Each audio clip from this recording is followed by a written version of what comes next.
Hey everyone, this is Kevin from thechesswebsite.com, and today we're going to be going over the elephant trap, and it comes from the Queen's Gambit decline lines, and we're going to take a look at it and kind of go over what both sides are thinking during the trap and how it's executed. So it starts out with pawn to d4, black's going to respond pawn to d5, white's going to transpose into the Queen's Gambit line, which is pawn to c4, and black's going to decline the line, and that's pawn to e6. Obviously he can decline it a lot of different ways. This is one of the ways you can, just pawn to e6.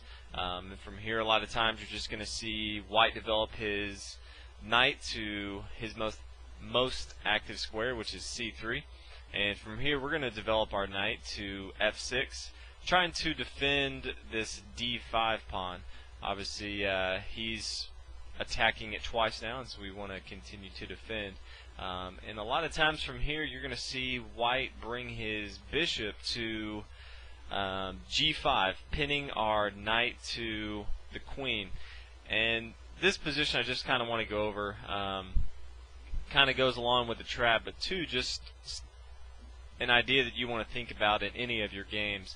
A lot of beginners will do a simple move of, let's say, h6. They want to get rid of this pin here, but what they don't understand is that yes, they can trade off pieces here, but black has two options here. He can either have isolated pawns by taking here, which is never really good, especially on the king side early in the game. Most people are going to castle king side, so early on to double your pawns on the king side is kind of tough.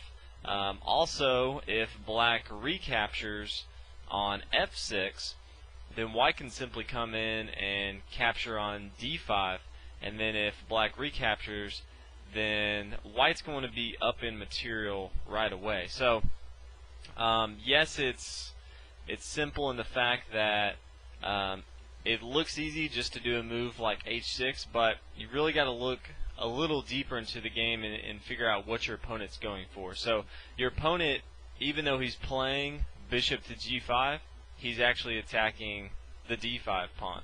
So from here, black has a lot of different options that you'll normally see. One of the most common is just taking the pawn on c4 and taking away his weakness on d5 here.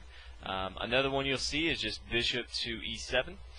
But we're actually going to go over the elephant trap, and the trap is laid by playing knight to d7. Obviously we're putting another defender on this knight on f6, but at the same time we've taken away a defender with our queen that was looking down at the d5 pawn. So if white looks at this, he's going to think that he has numbers to take an extra pawn here, and that's going to look like this. If white captures on d5, we can recapture, and white's simply going to think he can come in. Before, he couldn't come in and capture with his knight because our queen was here, but since we've blocked off our queen, setting the trap here, white thinks he can just come in and take because white feels that the black knight is pinned here, and he's not going to move and lose his queen.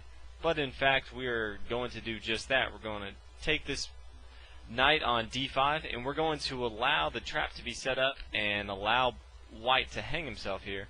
And here's what's going to happen. Obviously, it's going to be real tempting, and if white does capture, then we're simply going to bring our bishop to b4, check the king. There's only one move that white has, and that's simply to bring his queen to d2, and we can from here capture, and then when white recaptures, we can recapture the bishop on d8. So obviously white has his king out in the open, and he is down in material. We have 3 of our minor pieces, he has 2.